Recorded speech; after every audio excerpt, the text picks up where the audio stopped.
Stakeholders have over the years called for the decongestion of the Nigerian Correctional Service with data on the summary of inmate population by convict and persons awaiting trial on the high side. Now, according to Rob Allen, a consultant on prison, probation and youth justice, overcrowding is defined as the percentage of the occupancy rate that is greater than 100%. The percentage of inmates held by the correctional facility defines the facility's occupancy rate and how overcrowded it is. Aside this, citizens are also worried about the state of the law enforcement agencies who arbitrarily arrest Nigerians and put them behind bars. The question on the mind of an average Nigerian is, when will this situation be brought under control? To discuss this, we are joined by a legal practitioner and public affairs analyst, Towo Oseruoja. He joins us from the United Kingdom. Hello, Towo. It's a pleasure having you this evening. Thank you. Now, is the overcrowding primarily due to convicted prisoners or those awaiting trial? There seems to be a confusion, on either. Or is it both? Okay, well, if you look at the statistic given and the statistic on ground, you discover that the overcrowding is as a result of the awaiting inmates in the Nigeria correctional facilities. And what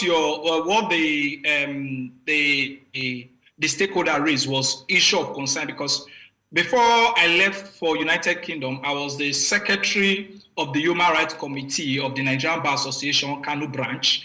And one of the things of concern as the Human Rights Committee Secretary was, as a result, we realized that the numbers of awaiting inmates are like, let me use the word, are like 500% higher than the convicted inmates in prison. So you find out that some of them has even overspent the time stipulated by law, that if they found guilty, they would have spent in the correctional facility. So that is something that is worrisome. And it's not only the correctional facility, it's across all detention facility. Outside the correctional facility, you come to the detention facility, you see some people who have had cause to take over a case, which is still ongoing, that they were kept in detention facility for 2 years until the disbarment of SACs that they were brought to court. So you could see that it's not only the correctional facility we're having this issue, but also even detention facilities across the law enforcement agency. All right, now some stakeholders have called and have been calling for a while now for the congestion. Now, what are some of the strategies to address overcrowding in Nigerian correctional facilities? The the overcrowded facility, there are already laws put in place. As a matter of fact, if I may surprise, let me draw your attention to a provision of the law. If you look at section 18, subsection 1, paragraph C of the Nigeria Correctional Service Act 2019, it gives stipulation whereby the state controller of correctional facility in every given state has the duty to inform all the stakeholders, including the head of courts, whoever that are in the gateway of the administration of criminal justice in that particular state, to inform them that the facility that holds inmates, awaiting inmates, is already overstretched. And he also has the right, after making that information, he also has the right to decline.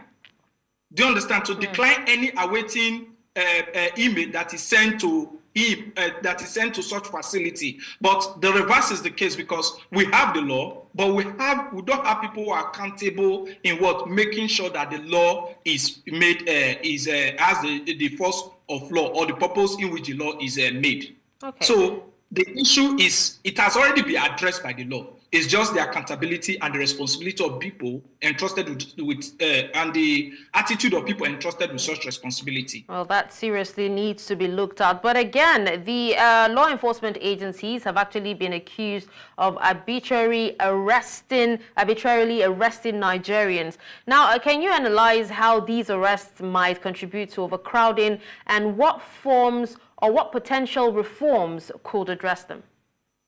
Okay, well, first of all, based on experience, you discover that it was even as bad. Thank God that there are some head of courts now, some chief judge of states who have taken the bull by the horn to see that some of these arbitral, because behind this arbitral arrest, there's also a conspiracy behind somebody from the bench. When I mean the bench, particularly the lower bench, through which because if you look at the awaiting inmates, you discover that majority of them, from what we observe, is from the lower bench, which is from the magistrate, the Sharia court, the courts that try some of these minor offenses, or those that are which they introduce, they call the holding brief, which is not allowed.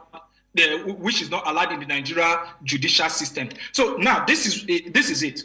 We are aware, our police, even the police. Not only the police now, you could see in the news that even as far to some of these law enforcement agencies, they raid, not only raid, they also molest and harass citizens, breach their fundamental rights, and some of them, they don't even tell you the offense you are arrested for. And what they do, they keep you in custody, put a humongous amount of money to pay. Some of them, they will threaten the suspects not to engage the service of a lawyer, or they will frame charges against them. Then, during the weekend, they pack them to maybe a magistrate court they have good relationship with, or a Sharia court they have good relationship with, where bail conditions are extreme, extreme, that they could not meet, and they take them to the correctional facility.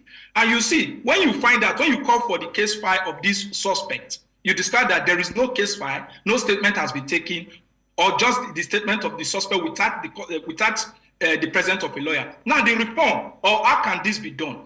There is a provision of the law. If you look at Section 34 of the Administration of Criminal Justice Act 2015, gives power to magistrate court, chief magistrate court, to inspect detentional facility, including the police cell, to determine if the people are held rightfully or not. And at the same time, if there is no divisional cell, if there's no chief magistrate in that particular area, the chief judge appoints a magistrate. That is one of the reforms. Then two, there should be an accountability of officers on the people they arrest. You go to, when they arrest you, they expect you to say, okay, when you go to the police station, they say, wait for the officer that arrested you. It ought not to be so. There should be a process whereby there should be a checkmating and a safeguarding process where the officers who carry out arrests are accounted to, or are asked to give account why the person stayed more than 24 hours in custody.